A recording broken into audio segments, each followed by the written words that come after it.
We got a fun Friday episode. We're talking NC State football statistics, overs, and unders.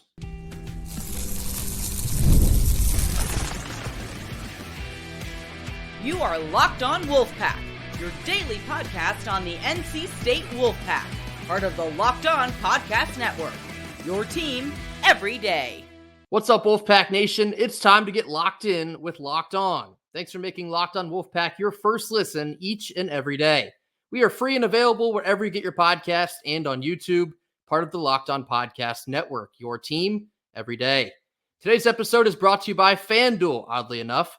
Make every moment more. The playoffs are gone, and we're still waiting for sports to start sporting again like we need them to. But this summer, Fanduel is hooking up all customers with a boost or bonus daily. That's right. There's something for everyone every day all summer long. Just visit fanduel.com in order to get started. Happy Friday to all. As always, I'm Grayson Boone, joined by former Wolfpack defensive tackle Kenton Gibbs. I actually did not plan for Fanduel to be our sponsor of the day, but it fits this opening segment.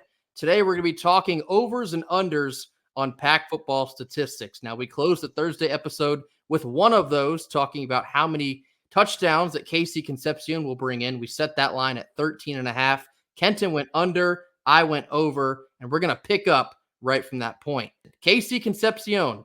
Last year in 2023, he had 839 reception yards. I'm going to keep the line right there. In 2024, 839.5. Over or under? Over.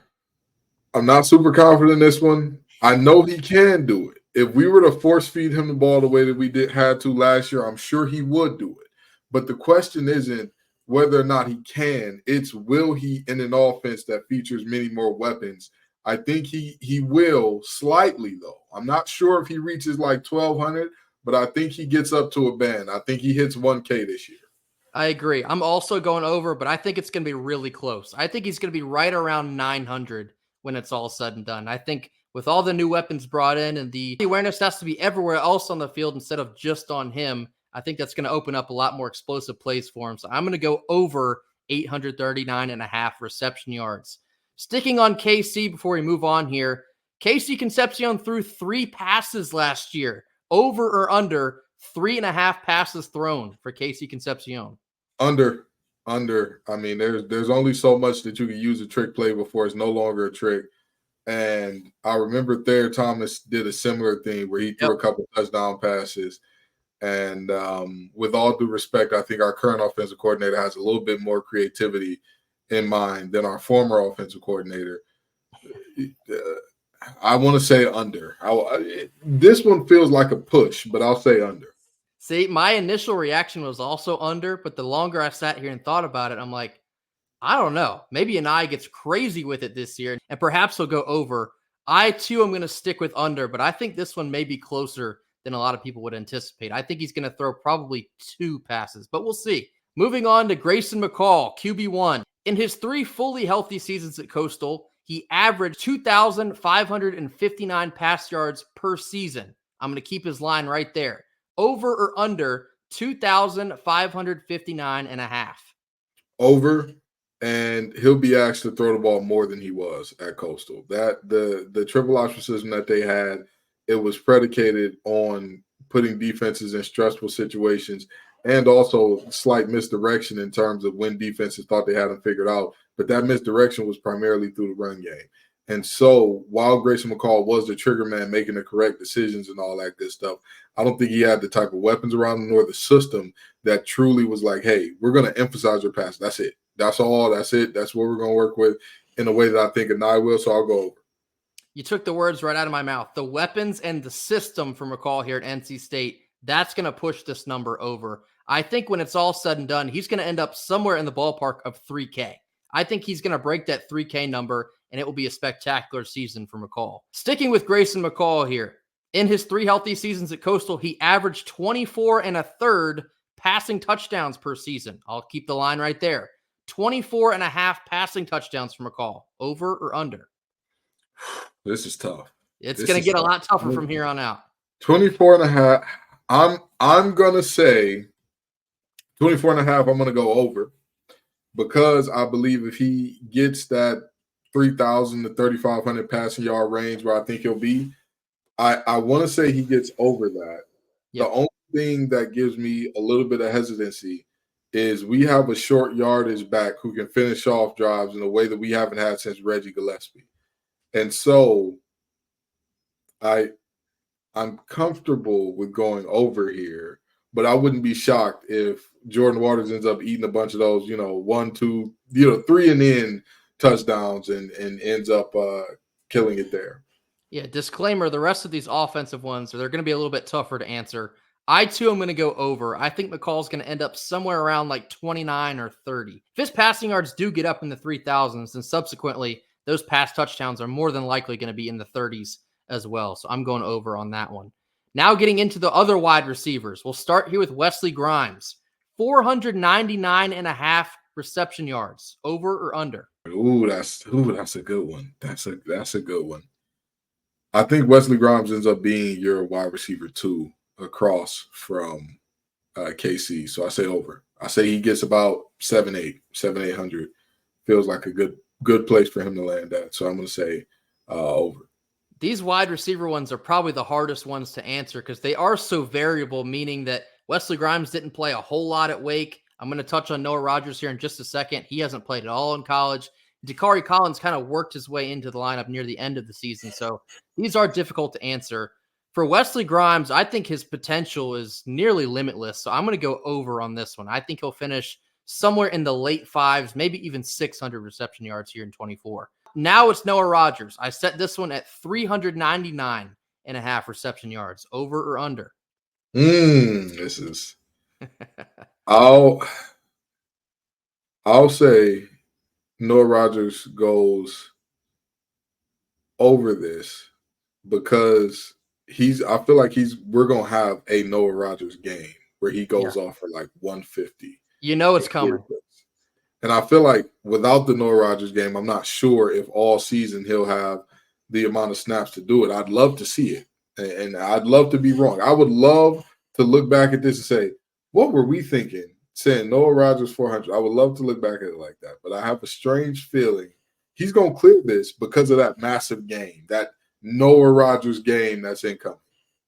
I agree. I think that 1, maybe 2 Noah Rogers games, TM, I think that's going to take him over this number. But this one also, it might be closer than you think. I think maybe late 400s, possibly 500 is where he'll end up. So I'm going over on this one as well. My thing is, I don't think that both of them will be close. I think one or the other will be close. Like either Wesley Grimes gets close to his number or Noah Rogers gets close to his. But whichever one is like the person that's not close, they're going to exceed their number by a good bit. All right, well, let's throw a third ball in here to juggle. Dakari Collins, 499.5, over or under? I feel comfortable with saying Dakari Collins at 500 is attainable, but I don't think he will get it. I think he'll be more of a red zone threat. I think he'll be more of that guy that, and I'd love to be wrong. I would love for him to show, hey, I'm a threat anywhere on the field. I'd love to see that, but I think he'll be a red zone threat to where when you look back at it, he'll have a touchdown number that's not quite equivalent to what you look at in terms of his yardage numbers. But with that being said, I think he's a little under 499. You beat me to it. I agree with you. I think Dakari Collins is going to be more of a red zone jump ball type of guy. And so that'll keep his yardage relatively lower than your outside speed threats. So I think like Kenton was saying, I think it's attainable, but I think he's going to end up probably somewhere in the high 3s. I just think he's more of a red zone threat than he is a deep field threat. Justin Jolie, perceived to be the starting tight end. Last year at UConn, he had 578 reception yards. We'll keep it right there. 578.5, over or under? I'm going to go over. I'm going to go over here because when you think about having to worry about KC and having to either bracket the slot or go in the zone where you're primarily focused on these inside guys, okay, great. But there's only so many defenders to cover, but so much grass. Like at the end of the day, you're going to have a situation where somebody is going to be getting a lot of one-on-ones. And I think that Jolie will be the beneficiary of a lot of inside one-on-ones with linebackers or safeties who aren't exactly the best in coverage, and he'll take advantage. So I'll say over. I'm going over as well for a number of reasons. One, and it gets talked about a lot, when Grayson McCall was at his best, his favorite target at Coastal was a powerful tight end with Isaiah Likely. I think you could be looking at a very similar situation this season with Justin Jolie. We've talked about Justin Jolie a lot this offseason and the monster that he could end up being in this offense. The more I hear about this guy, the more excited I get that he actually will be a monster. So 578.5, I'm pushing the over on this one. Now getting into the backfield, we'll start with Jordan Waters. Last year at Duke, he ran for 819 rush yards. That's where we're going to keep the line. 819.5, over or under? Everything in me is telling me under. Everything in my spirit is telling me under. The Wolfpack, I want to say the last time they had a guy rush for that much was what, Bam Knight? I think it was Gillespie. Oh, it wasn't even Bam. It was Gillespie. Okay. And Gillespie, while Nyheim Hines was there at the same time, he didn't have a backfield contemporary that was responsible by and large for carrying the running load in the way that he did. I think Jordan Waters has many more contemporaries who can help him carry that load. And everything is telling me under. But the way that this team ended last season, absolutely leaning on teams offensively, is telling me over. I cannot bring myself to say under on this one. I think he goes over. See, I'm actually going to go under. I think the way that the offense will be so dynamic through the pass game, of course, it's going to need to be supplemented through the run game. And I think having Jordan Waters in your backfield is cause for a lot of excitement.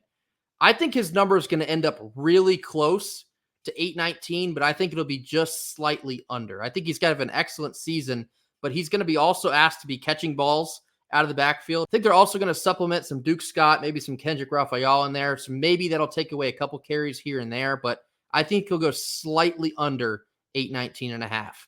Last one for offense, where we jump over to defense real quickly. Last year, the NC State offense averaged 26.83 points a game. This one probably feels easy looking at this season.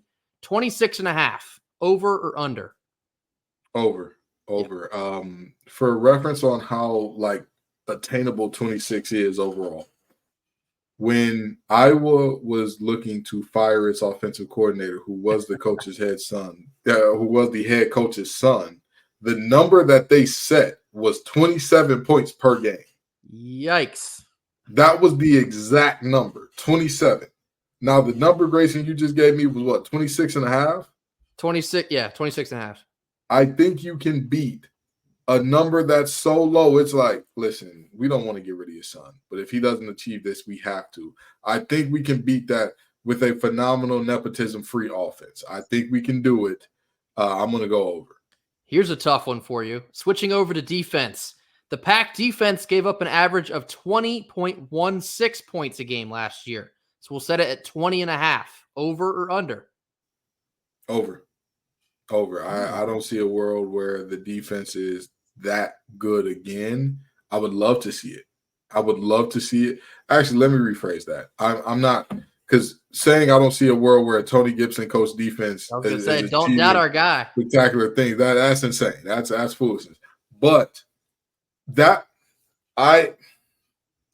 if we were to get the under here, there is no way that this is not Tony Gibson's last year coaching the red and white. Like, there's no way that every big name college in the world ain't coming beating down this man's door. Hey, you're our new head coach, brother, because this team, while they do bring back an immense amount of talent, also lost a lot defensively. And you and I talk about the concerns being the linebackers, and your linebackers being the concern in 3-3-5 is serious. That's a big deal because they're supposed to be the heart and soul of that thing. So I'm gonna say over, but again, it's Tony Gibson. Dalton Gibby is a tough one. That's a tough one. And I gotta do it, but I don't want to. I'm gonna go over as well because you have to fill the void of Peyton Wilson. That's really hard to do. But I love this one in particular because Gibson is looking at his defense this year. He probably has 20.5 circled on a whiteboard, says you are not going to give up more than this amount of points on average per game. I guarantee you he's challenging this group to be better than the squad he had last year. So this one in particular got me really excited. However, it is a really tall task to replace the defense that you did have last year. So I think it'll be over just slightly. I think they'll probably end up somewhere around like 22, probably like 23 a game this year in 24. We're going to finish a couple more of these after a quick word from our sponsors. Our first sponsor of the day is Fanduel. We all love sports so much, and we can't wait for 2 more weeks to pass by. But until then, sports are not sporting the way we need them to. That's why Fanduel is stepping in and saving the day the entire summer. All we have to do is open up the app and dream up any bets anytime we're in the mood. FanDuel's hooking up all customers with a boost or bonus daily. That's right, there's something for everyone every day, all summer long. So head on over to FanDuel.com and start making the most out of your summer. FanDuel, the official sports betting partner of Major League Baseball. Thank you for making Locked On Wolfpack your first listen of the day. For your second listen of the day, enjoy the Locked On College Football Podcast. Spencer McLaughlin gets you ready for an exciting season on the gridiron with discussion on the upcoming season and the ever-changing landscape of college athletics. This includes conference realignment, the transfer portal, NIL, new college football expanded playoffs, and so much more. Locked On College Football is available now on YouTube and wherever you get your podcasts. Part of the Locked On Podcast Network, your team every day. Continuing a couple more of these defensive over-unders before we move into Fan Friday, we're going to pick back up with interceptions. The NC State defense last season recorded 17 picks. This season, 17 and a half, over or under? Over. This is a group of ball hawking DBs that I don't think that we've seen in quite some time in terms of the depth, the talent, the amount of guys who can all get it done. I'm saying over because, again, I'm seeing guys all over the field that not only am I like, hey, they can pick that thing off, but they can also do something special with it with the ball in their hands. So I'm interested to see how Aiden White, Cisse, T-Mac, and company get it done.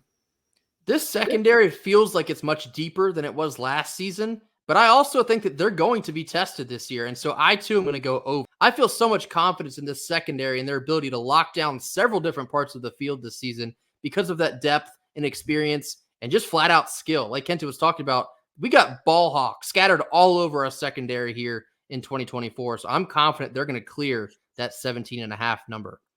Pack defense also recorded 33 sacks last year, 33.5, over or under? Under, only because I struggle to think when you get past Van, Cleveland, Hibbler, Price, who are your other pass rushers? But even I guess that kind of works against itself when you think about it, because last year, who were your pass rushers outside those guys? Like, yes, Peyton Wilson was definitely a net positive. And, well, Jalen Scott was also a good pass rusher. So, I mean, I guess you lose 2 good pass rushers, 2+ pass rushers. You can see this number drop. I'm going to say under because of the loss of Scott and Wilson. You almost beat me to it, but Peyton Wilson had 6 sacks last year. For that reason, I'm going under. I don't see a world in which NC State can match this sack number without a force like Peyton Wilson in their linebacking core. So I'm going under 33.5. Last one before we switch it up, we'll go to a special teams one for you. Last season, Braden Narveson hit 18 field goals for NC State. This year, it looks like the 2024 kicker is going to be Kanoa Vincent. 18.5 field goals made, over or under? Under, because you don't want to trust a new field goal kicker that much. You just don't want to do that. I'm going to say under. I think Dorn goes for it a lot more this year, not because he doesn't trust his kicker, but because it's like, I don't want to put my kicker in that position. This one's an interesting give and take because you hope it's under, because hopefully that means we're scoring more touchdowns and not having to rely on the field goal kicker. But at the same time, you kind of hope it's also over because that means we're hitting more field goals in tight moments. But I agree. I'm also going to go under 18.5. It's going to be somewhere in that ballpark, but I'm going to hope and pray that we're going to rely on the offense staying on the field to finish off the job rather than having to rely on the field goal kicker. That was our over-unders for this Friday episode. Hopefully, y'all will put your thoughts into the comments as well. And then coming up next, we're going to roll into Fan Friday, addressing our top comments of the week. Stick with us. Our second sponsor of the day is Gametime. Gametime is an authorized ticket marketplace of Major League Baseball. This makes getting baseball tickets even faster and easier than ever before. Prices on the Gametime app actually go down the closer it gets to first pitch. So using their killer last-minute deals, all-in prices, views from your seat, and their lowest price guarantee, Gametime takes all the guesswork out of buying MLB tickets. Talking about these last-minute deals, you can save up to 60% off buying last-minute tickets for sports, concerts, comedy, theater, you name it, they got it. Toggling their all-in pricing feature on the app will show your total up front, so you receive zero surprise fees at checkout. And then, as always, you get that panoramic view of your seat in the app before you buy, so you know exactly what to expect upon arrival. Take the guesswork out of buying MLB tickets with Gametime. Download the Gametime app, create an account, and use code LOCKEDONCollege for $20 off your first purchase. Terms apply, and again, create an account and use redeem code LOCKEDONCollege, LOCKEDONCOLLEGE, LOCKEDONCollege, for $20 off. Download Gametime today. Last-minute tickets, lowest price, guaranteed. Rounding out our Friday show, it's now time for Fan Friday, addressing some of our top comments of the week. Here we go. First one here comes from Justin Leonard. He says, I would be shocked to not see Noah Rogers starting in 2 weeks. That being said, it's a good problem to have too many good receivers. So, Justin, I agree with you, and I think a lot of folks would probably be shocked to not see Noah Rogers featured in that first game. Arguably considered the prodigal son returning home. He was a 5-star wide receiver coming out of high school, the top wide receiver coming out of North Carolina in 22. And when we got him to commit to come back home to NC State, that is the equivalent of essentially a 5-star wide receiver through the transfer portal. And because of that reason, a lot of folks started putting immediate expectations on him to produce as early as 24. Kind of something I mentioned earlier in this week. It's kind of crazy what Casey Concepcion did to our brain last year as just a true freshman, setting these freshman records at NC State. He was a freshman All-American. That's not exactly normal. And Noah Rogers is still very much a redshirt freshman, which is part of the reason you're starting to hear perhaps he's not featured because he doesn't have that experience that Grimes and Collins have. But it's definitely not a cause for concern because Noah Rogers, as talented as he is, it's only a matter of time before he breaks onto the scene because he will. He's way too talented to not break onto the scene. So a lot of folks would be shocked not to see him in game 1, maybe game 2, but don't be too worried because he's going to be here sooner than you know. Yeah, I mean, I look at it like this. If Noah Rogers is starting, if he's not starting, I think he's a really good player. And again, I would love to be proven wrong in a positive way here. I don't think that this offense is at a spot where it needs him to be Superman right away. I don't. And so, if he comes out and is Superman, it'd be nice. It'd be great. But I think that we're in a spot where if it is Grimes, Collins, and KC as your, first unit of starting receivers, I think that that's a darn good group. Next one comes from Keith Wilkins. He says, Jordan Waters is the key to NC State winning an ACC championship. I wholeheartedly agree to this.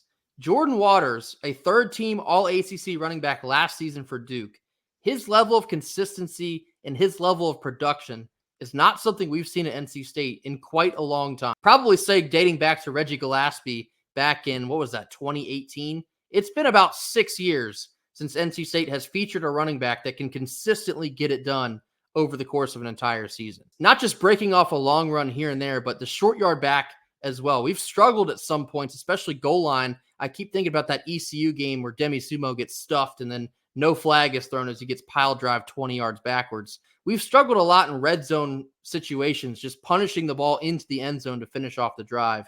That's not a problem that you're going to have with Jordan Waters. As physical as he is the ideal running back for this system and this team here in 24. And I think he is very much a massive key to NC State accomplishing what they're trying to. See, Keith Wilkins, we're on the same page here. That's why I went over in terms of his rushing yards because people criticize Dorn for being too conservative and kind of, dialing it back whenever this team gets a lead and all that.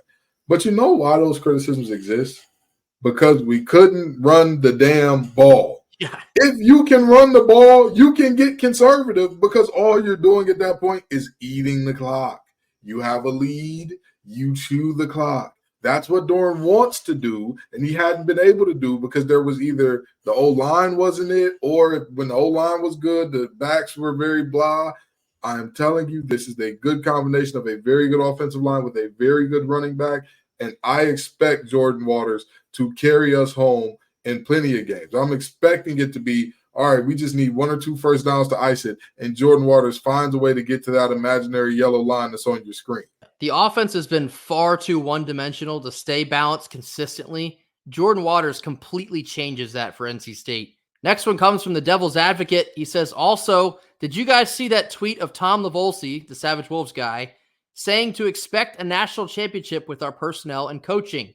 Are those insane expectations, or does he know something we don't? This also connects to something we were talking about earlier in this week when it comes to expectations. I'll tell you this. When it comes to expecting a national championship or maybe even an ACC championship, that is what they're discussing in the locker room. They are setting that level of expectation and that standard for the guys to then go out and achieve. They truly believe in that locker room that that is something that they can accomplish this season. And so for the fans, like we were talking about, they're saying, I'm not comfortable with us being preseason ranked. I prefer we're not ranked at all. You can't have it both ways. If you believe in your team that they can accomplish an ACC championship, they're going to have those expectations and outside noise for the entire season. 1,000%.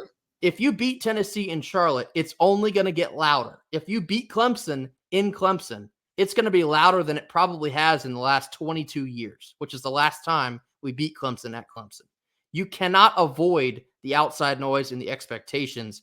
All that matters is in the locker room that they believe that they can go out and get what they're after.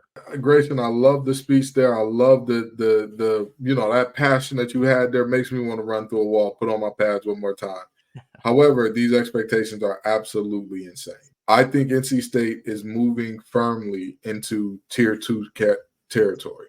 And I know people are going to get upset at me for saying that, but realistically and honestly, NC State had been tier 3 or 4 for a while, right? Tier 1, in terms of what I'm thinking, that's like every year national championship contention. A 10-win season might get you fired at this school if you go back-to-back with that. I'm thinking of Bama. I'm thinking of Georgia. I'm thinking of LSU. I'm thinking of Clemson. Those are tier 1 schools. That's just objectively, that's how I look at it in terms of success and what you expect out of team. Tier 2 is the teams that they could pop out. They're in that always around. They look like a playoff team till a playoff team shows up, but they're always in striking distance. I think NC State is moving into that territory. You do not win a championship outside of tier 1 unless you have an extremely special year where everything goes right for you, a la Michigan last year. As of late, a tier 2 team, and they found a way to get a national championship. I don't think people quite appreciate how tough it is to win a national championship if you're expecting this team to get one next year. Now, if they did it, would I be excited? Of course. I'd be on Hillsborough Street with my shirt off, slamming back some Hennessy. Absolutely. You'll see me out there doing that. But do I expect that? Is that what I'm expecting? No. And let me tell you why. When you set an expectation, if people don't do that, if people don't get that expectation, it's a disappointment. And would I be disappointed at this team at any result short of a national championship? Absolutely not. There are plenty of results outside of a natty that would make me happy. If they win 1 or 2 playoff games, do you look at this team and say, no national championship, they're losers? Absolutely not. I feel like I should clarify. I'm not picking them to win the national championship, but that is kind of I don't want to call it the level of delusion, but kind of. In that locker room, they believe that they can, and that's what gets them going once the season kicks off. And it's not exactly comparable, but I look at Kirby Smart in Georgia. He had convinced that locker room that they had naysayers and doubters the whole season long before they went out and cooked Alabama in the national championship. That is a level of delusion that you hope that teams can achieve, that they full on convince themselves that they have to go out and prove everyone wrong, even when they're more often than not favored in every single game they play. I know it's not a direct comparison, but that's what I'm trying to tell you here. The level of delusion in that locker room, and I feel bad saying delusion, but the level of belief, there you go. The level of belief in that locker room that they can go out and take on anyone in the country. That's what you want your team to be feeling heading into a season with expectations as big as we have. And last one here from Mal. Shout out, Mal. I think if there was any year for us to go down and beat Clemson on their turf, this is the year. Our team is better than ever to a massive extent, and like Kenton said, their team seems to be regressing. We know the guys have fully bought into the mission for the season. It just feels like the stars have aligned for us to go down and finally get the road win. it feels like this has to be the time that we go down and we beat the Tigers. Like I said, has not happened since 2002. It's been 22 years since we have beaten Clemson in Clemson. We look last year, Florida State, as good as they were able to go down and steal a win off of the Tigers. Does NC State have that same ability to do it here in 2024? I really do think so. It's not going to be easy. That's one of the most difficult environments to go in and play in the entire country, all of college football. It's really difficult to go beat those guys down there. But if this team believes that they are different, that they can withstand any storm, based on everything we know, and again, it's only mid-August, if there was ever a recent team in NC State history that believes that they can weather any storm and they can beat anyone, anytime, any place, I think it might just be this bunch in 2024. So I agree with you, Mal. I think this is the year. I'm picking NC State to go down there and beat the Tigers. Yeah, I'm going to say it like this. These teams, again, are headed in opposite directions. There's definitely a world where NC State sees them on the way down and gets a win in Clemson, South Carolina here. And I'm going to tell you this. You talk about, the stars being aligned for you to come, for the Pack to come up with that road win. I'll tell you, that game and this team in general, you look at what could happen, what could be the trickle effect of winning that game, and it'd be massive. So you need to lock in. You need to have a great game that game, come out ready to perform, because they've shown, Clemson has shown that this is not Trevor Lawrence, Etienne, Watson, Hopkins. They're not walking through that door. And so with that in mind, you have to take advantage of that. You have to say, okay, they're licking their wounds. They're not feeling great. Let's put them out their misery. It's time to go ahead and do it. So I believe in this team to do so, honestly and truly. That'll do it for us here on Friday. Really good week of preparation here. We're just 2 weeks away from kickoff. Thank you all so much for joining us. Be sure to hit that like button. Drop all of your comments down in the comment box. Tell us what you think about some of these statistics for over and unders. Anything else you have on your mind, drop that down in the comment box as well. We'll see you all right back here on Monday. And until then, go Pack. Go Pack.